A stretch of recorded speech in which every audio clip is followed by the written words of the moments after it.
Welcome back friends. तो VLW की revision classes हम फिर से कंटिन्यू कर रहे हैं। कंप्यूटर के 4 लेक्चर्स हमने अपलोड किए थे रिवीजन के। तो आज हमारा लेक्चर नंबर 5 रहेगा। तो आज हम डिस्कस करने वाले हैं वायरस और एंटीवायरस के रिलेटेड। आइए स्टार्ट करते हैं। सबसे पहले हम यहाँ पर बता दें आपको, वायरस जो है computer virus is a type of program. Virus का एक प्रोग्राम है that when executed replicates itself by modifying other computer programs and inserting its own code. तो वायरस एक प्रोग्राम है, जब ये किसी भी प्रोग्राम में इंटर होते हैं तो उसके कोड में अपना कोड जो है वो इंसर्ट कर देता है। वायरस की फुल फॉर्म की यहाँ पर बात करें, वाइटल इंफॉर्मेशन रिसोर्सेज अंडर सी जो है वायरस की फुल फॉर्म है। देखो, एक पॉइंट आपको पसंद नहीं आता तो इसका मतलब नहीं है वीडियो स्किप कर दो, हो सकता है आगे आपको कुछ काम की चीज़ें भी ज़रूर मिलें। तो आगे हम देख लेंगे यहाँ पर वायरस जो है, सबसे पहला फर्स्ट एवर वायरस जो है वो आपको बता दें क्रीपर है, जो 1971 में डेवलप हुआ था। और फर्स्ट अगर पीसी बूट सेक्टर वायरस का आपको पूछा जाए तो ब्रेन है, जो 1986 में डेवलप हुआ था। और कुछ अदर वायरस हैं जिनके नाम आपको एटलीस्ट पता होना चाहिए। आपको पूछा जा सकता है which of the following is antivirus या वायरस। तो इस तरह के क्वेश्चन भी पूछे जा सकते हैं। तो क्रीपर वायरस है, इसके बाद एल क्लोनर एक वायरस है।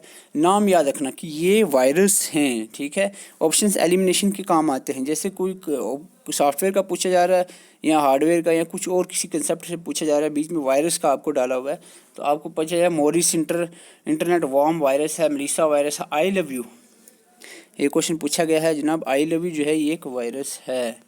कोड रेड जो है ये भी एक वायरस है। SQL स्लैमर, ब्लास्टर, सेसर, स्टूनेक्स्ट, ये वायरस के नाम है जो आपको याद रखना। ट्रोजन देखो, ट्रोजन हॉर्स जो है ना वो अलग चीज़ है। ट्रोजन हॉर्स मलिशियस सॉफ्टवेयर है, वायरस नहीं, लेकिन ये खाली ट्रोजन याद रखना, ये वायरस। रूट किट वायरस है, जेनेटिक पॉप वायरस है, नेट वॉर्म वायरस है, ठीक है। अब हम बात करते हैं वायरसेस की टाइप्स की। तो यहाँ पर आपको 10 टाइप्स के वायरस देखने को मिलेंगे। और सबसे पहला हमारा यहाँ पर है boot sector virus. It effect the boot sector. Boot होता है जब स्टार्ट प्रोग्राम, जब सिस्टम आपका स्टार्ट होता है ना, उसको बूटिंग कहते हैं। ये ऐसा वायरस है जो स्टार्टअप के टाइम आप सिस्टम को हैंग करता है। This virus enter the system when the computer or booted from the floppy disk. Nowadays, these viruses can even penetrate in the form of physical media such as external hard drive, USB वगैरह से भी virus enter हो सकता है। Brain जो है first PC boot sector virus है, अभी पहले भी बताया मैंने। डायरेक्ट एक्शन वायरस जो है इसको हम कहते हैं, ये वो वायरस है जो connect itself directly to the executive files जो होती हैं उनसे डायरेक्टली जो है कनेक्ट होता है and penetrate the device while इस एग्जीक्यूशन नाम जो है डायरेक्ट एक्शन, इसलिए इसको डायरेक्ट एक्शन कहा है। डायरेक्टली जो है ये फाइल से एक्सिक्यूट करते हैं। Also known as non resident virus भी इसको कहा जाता है। It does not install itself, ये खुद इटसेल्फ इंस्टॉल नहीं होता। ये जो फाइल्स होती हैं एक्सिक्यूटिव फाइल्स के साथ ही इंटर होता है। रेसिडेंट वायरस होता है unlike direct action virus. Direct action virus में ऐसा नहीं है। This type of virus install itself, ठीक है। डायरेक्ट एक्शन वायरस जो अपने आप को इंस्टॉल खुद नहीं करता है, वो फाइल्स के ज़रिए आता है। प्राइमरी मेमोरी में ये खुद, अब हम रेसिडेंट वायरस की बात करें, primary memory of the computer में ये इंस्टॉल हो जाता है, then infect other files and programs. Resident virus can infect any time when the operating system loads. तो इसमें खास चीज़ ये है कि hidden in the memory. Resident virus reside करता है, बीच में होगा, मेमोरी में ही छुपा रहता है। मल्टी पार्टीज वायरस, नाम से पता चल रहा है, ऐसा वायरस जो इन्फेक्ट करता है multiple parts of the system को इन्फेक्ट करता है। मल्टी पार्टी होता है, मल्टीपल पार्ट को इफेक्ट करता है। एक वो है पोली, मैं पहले वो बता दूँ, पॉलीमार्फिक, ये अलग चीज़ है, वो मल्टीपल पार्ट्स को इफेक्ट करता है। पॉलीमार्फिक वायरस जो है ये वायरस होता है जो डिफरेंट फॉर्म्स में, यानी ये कन्वर्ट करता रहता है, अपनी फॉर्म चेंज करता रहता है। यहाँ पर शायद मैंने मेंशन नहीं किया इसकी डेफिनेशन। ये चेंज करता रहता है अपनी फॉर्म को, और इसको डिटेक्ट करना, एंटीवायरस इसको इतनी आसानी से डिटेक्ट नहीं कर सकता। Virus difficult to track and move this virus alter their code each time, ये लिखा हुआ है alter their code each time, अपना कोड चेंज करता रहता है बार बार पॉलीमॉर्फ वायरस, तो इसीलिए इसको डिटेक्ट करना बड़ा डिफिकल्ट होता है। ओवरराइट वायरस की खास बात यह है कि ये जो जिस भी फाइल को इन्फेक्ट करता है उसको टोटली डिलीट कर देता है, उसका जितना भी डाटा है। ये डिलीट द इन्फेक्टेड फाइल्स, तो remove the virus one needs to delete the infected file, ये पूरी फाइल के ऊपर घुस जाता है। जब आप उसको वायरस को निकालना है तो पूरी फाइल ही आपको डिलीट करनी पड़ेगी। ये ओवरराइट वायरस है, ये जो आपकी फाइल्स होती है उसको ओवरराइट कर देता है, नाम से पता चल रहा है, अब उससे निकालना मुश्किल हो जाता है। तो स्पेस फिलर जो वायरस है, इसका काम होता है एज द नेम एम्प्लाइज, नाम से पता चला, this type of virus fills in the empty spaces of the file with the viruses without affecting the size of the such file. देखो वायरस लोड तो हो जाएगा किसी भी फाइल में, लेकिन उस फाइल की जो एम्प्टी स्पेस है वहाँ पर लोड होगा और फाइल का साइज़ नहीं आपको वेरी करेगा, चेंज नहीं होगा। तो इस तरह के वायरस होते हैं, कैविटी वायरस भी कहा जाता है।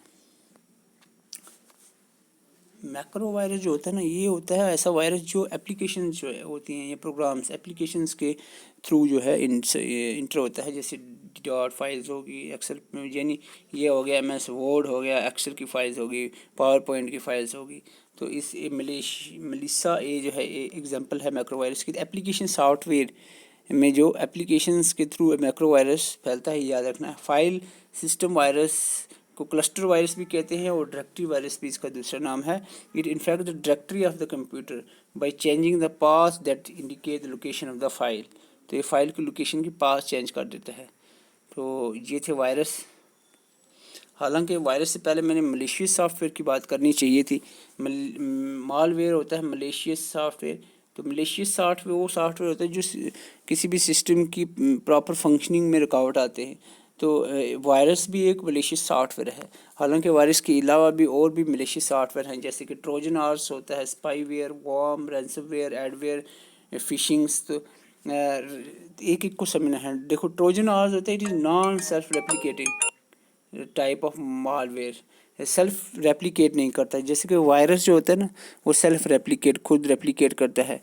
रेप्लिकेट होता है अपनी कॉपीज़ को खुद बनाना, मल्टीपल कॉपीज़ क्रिएट करना। लेकिन ट्रोजन हॉर्स रेप्लिकेट नहीं करता, which facilitate unauthorised access to the users computer. Non replicating malware है, लेकिन फैसिलिटेट करता है अनऑथराइज्ड एक्सेस किसी भी सिस्टम यूजर्स के बाई फाल्सीफाइंग, धोखाधड़ी से किसी भी सिस्टम में एंटर हो जाना। बीस्ट सबजेस्ट, तो एग्जांपल ज़रूरी नहीं है। स्पाईवेयर की बात करें, program which is installed on the computer to spy on the system owner activities and collect all the information. Key logger जैसे एक एग्जांपल है स्पाईवेयर की। तो इसका क्या होता है कि इस सिस्टम में इंटर होता है और सिस्टम जो ओनर्स की सारी इन्फॉर्मेशंस को कलेक्ट कर लेता है। वार्म्स की बात करें, एक स्टैंड अलोन मालवेयर। आपको पूछा था which is called stand alone malware, that is worm that replicates, ये रेप्लिकेट करता है in order to spread more. इसकी एग्जांपल है ransomware, it hold the computer system captive while demanding ransom. तो ये एक ऐसा वायरस है जिसको हैकर क्या करता है भाई, इस वायरस के थ्रू डिमांड करता है उससे पैसे, भाई पैसे लो। तो इसके बाद एडवेयर होता है, एडवर्टाइजिंग सपोर्ट एड्स वगैरह के थ्रू जो सॉफ्टवेयर ऐड होती है, जैसे पॉपअप के थ्रू जो है वायरस इंटर होता है, उसको एडवेयर कहते हैं। तो इसमें सलामी ट्रिक ज़्यादा इंपॉर्टेंट है। सलामी टेक्निक जो है एक तरह की मलिशियस सॉफ्टवेयर है। Small amount of money from large accounts, तो एक ऐसा ये मलिशियस सॉफ्टवेयर है जिसमें जैसे कि किसी के अकाउंट्स को हैक करना और उसमें इस छोटी अमाउंट जैसे 1 रुपया हर किसी के अकाउंट में निकालो, करोड़ों रुपये अकाउंट्स होंगे तो करोड़ों रुपया इकट्ठा हो जाएगा हैकर्स के पास, लेकिन पता भी नहीं चलेगा कि ये पैसा निकला है। ठीक है, तो ये इसको सलामी टेक्निक कहते हैं। एंटीवायरस के एटलीस्ट नाम याद रखना, सीधी सीधी बहुत क्वेश्चन यहाँ से पूछे गए एंटीवायरस से, और यहीं से क्वेश्चन सीधा आता है कि which are following is not an antivirus. तो आपको एटलीस्ट ये इंपॉर्टेंट एंटीवायरस के नाम पता होने चाहिए। Avast, McAfee, Bitdefender, Norton, एवेंजर, AVG, K7, Quick Heal, Kaspersky और ट्रेंड मैक्रो, ये आपको ये नाम याद रखने हैं एंटीवायरस के। So this is something about the virus. एक आध टॉपिक हम और ले लेते हैं। PDF सिलेबस में मेंशन है, तो PDF के बारे में थोड़ा सा देख लेते हैं। PDF की फुल फॉर्म है पोर्टेबल डॉक्यूमेंट फॉर्मेट। सबसे पहला तो यही क्वेश्चन बनता है, PDF की full form portable document format. और डेवलप किसने किया है? एडोब ने 1990 में डेवलप किया है PDF। एडोब एक्रोबैट रीडर जो है इज ओपन सोर्स सॉफ्टवेयर है, ये open source software Adobe Acrobat Reader for reading the PDFs। It is free and available for Windows, macOS, iOS and Android, सबके लिए फ्री है। कौन? Adobe Acrobat Reader. PDF की full form किसने develop किया? Adobe ने 1990 में 19 पे। और इन 1991 एडोब जो है को founder doctor John Warnock launch the paper to digital revolution which is called as Camelot project. तो कैमिलोट प्रोजेक्ट के बारे में याद है, डॉक्टर वर्नॉक जिसको फादर ऑफ PDF भी कहा जाता है, डॉक्टर वर्नॉक 1992 में कैमिलोट हैड डेवलप इनटू PDF। तो ये थोड़ी बैकग्राउंड है पीडीएफ की। 1991 में जॉन वर्नॉक ने डेवलप किया था digital paper to digital revolution में कैमलोट प्रोजेक्ट, और ये कैमलोट प्रोजेक्ट जो है बाद में पीडीएफ में कन्वर्ट हो गया था। Before 2008 PDF was proprietary software, ये भी खास बात है। 2008 से पहले पीडीएफ जो एक प्रोप्राइटरी सॉफ्टवेयर था, यानी जिसको खरीदा जाए, यानी वो सोर्स कोड ओपन नहीं थे, कंट्रोल बाय एडोब, एडोब उसका मालिक था। But after 1 July 2008 it is become open standard, इसको ओपन स्टैंडर्ड सॉफ्टवेयर बना दिया गया। मोस्ट इंपॉर्टेंट पीडीएफ रीडर्स की बात करें, adobe Acrobat DC, Sumitra PDF expert, PDF reader, Nitro free. तो ये कुछ पीडीएफ रीडर्स के बारे में भी आपको इन्फॉर्मेशन होनी चाहिए। तो मैं आपको बता दूं, हमारे डिटेल लेक्चर्स में कमेंट बॉक्स में दे दूंगा और डिस्क्रिप्शन में उसका लिंक है, तो ज़रूर जो है 16 लेक्चर जो है कंप्यूटर के आप देखें। इसके अलावा हम बात करते हैं बहुत सारे क्वेश्चन जो हैं आपको यहाँ पर एब्रीवेशन से देखने को मिलते हैं। तो एक छोटी सी नज़र, क्योंकि अभी वीडियो काफ़ी शॉर्ट हो जाती है, छोटी सी नज़र हम लगा लेते हैं ताकि थोड़ी रिवीजन आपको एब्रीवेशंस की भी हो जाए। तो सबसे पहले हम बात करते हैं आरफानेट, जो सबसे पहला नेटवर्क है, advance research project agency network. Revision से ही चीज़ें याद रहती है। लोग कहते हैं याद क्यों नहीं होती, भाई एक बार पढ़ने से क्या याद है। एल्गोल की full form algorithm language, ALU की अरिथमेटिक लॉजिक लैंग्वेज। बस आप सुनते जाओ और नज़र लगाते जाओ, खुद आपके दिमाग में चलती जाएगी। ASCII American standard code for information interchange.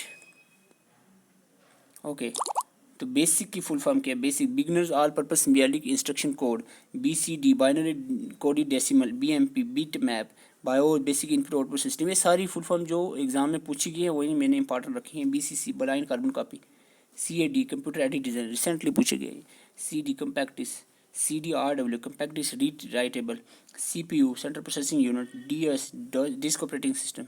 ये आप सबको पता होगा, ये वही हैं जो पूछी गई है recently. DVD digital versatile disc, RAM की एक टाइप है ये, dynamic random access memory, DHTML dynamic hypertext markup language, dynamics hypertext markup language, DNS domain name system. Okay, बस एक नज़र लगानी है ताकि revise DPH dots per inch. इन ये एक फर्स्ट डिजिटल इलेक्ट्रॉनिक कंप्यूटर है, electronic numerical integrated calculator. FDD floppy disk drive, FORTRAN formula translation, FTP file transfer protocol, flops super computer की स्पीड मेजर करने के लिए जो unit use the flops, floating point separation per second. ठीक है, ये ध्यान से देख लो, floating point operation per second. आप उसको FLOPS करके नहीं ढूंढना, ठीक है, floating point operation per second बहुत इंपॉर्टेंट है। GIF graphic interchangeable format, graphic interchangeable format, graphic interchangeable format, GUI graphic user interface, GIGO garbage in garbage out. Most important, बिल्कुल बिल्कुल most important, HTTP hypertext transfer protocol, HTTPS hypertext transfer protocol secure, अब secure हो गया। HTML hypertext markup language, IMAP internet message protocol, message को send करने के लिए जो प्रोटोकॉल यूज होता है इंटरनेट मैसेज प्रोटोकॉल, हालांकि रिसीव करने के लिए पोप होता है use, post office protocol. ISP internet service provider, JPA अभी पूछेगी है, ये भी JPEG joint photography export group, LCD liquid crystal display, LED liquid light emitting diode, MIPS MIPS computer की स्पीड मेजर करने के लिए, सुपर कंप्यूटर के लिए flops, but simply processing of the computer के लिए MIPS, millions of instructions per second, millions instruction per second. MIME multipurpose internal mail extensions, MICR magnetic character recognition, MPEG motion picture expert group, NIC network interface card, OMR optical mark reader और recognition, OSI open system interconnection. OSI model आपने देखा होगा computer system है। यहाँ पर PDF portable document format, PNG portable network graphic. तो PDA personal digital assistant, RAM random access memory, RDBMS relational database management, MSSS पढ़ा होगा तो ये इंपॉर्टेंट पॉइंट है MSSS का। रोम की बात करें read only memory, SMPS switch mode power supply, SMTP simple mail transfer protocol, SRAM static random access memory, SIM subscriber identity module, URL uniform resource locator. क्योंकि 25 क्वेश्चन आपको VLW में आने हैं और 25 में से 6 क्वेश्चन जो है आपको शॉर्ट फॉर्म में होंगे, शॉर्ट फॉर्म। सो दिस थोड़े से रह गए तो कट हो गया, चलो कोई बात नहीं। This is all about from today. तो वीडियो अच्छी लगी चैनल को सब्सक्राइब की, वीडियो को लाइक कर सकते हो, और प्लेलिस्ट में विजिट करके या डिस्क्रिप्शन में विजिट करके आप हमारी जो कंप्यूटर के लेक्चर्स हैं और उसके साथ से नीचे आप विजिट करते स्क्रॉल करें, और नीचे आपको MCQs और मॉक टेस्ट कंप्यूटर के मिलेंगे, वो अच्छे से देखें। कंप्यूटर हमारा थोड़ा सा रिवाइज हो जाए, फिर हम जनरल अवेयरनेस पे आएंगे। Thank you for watching.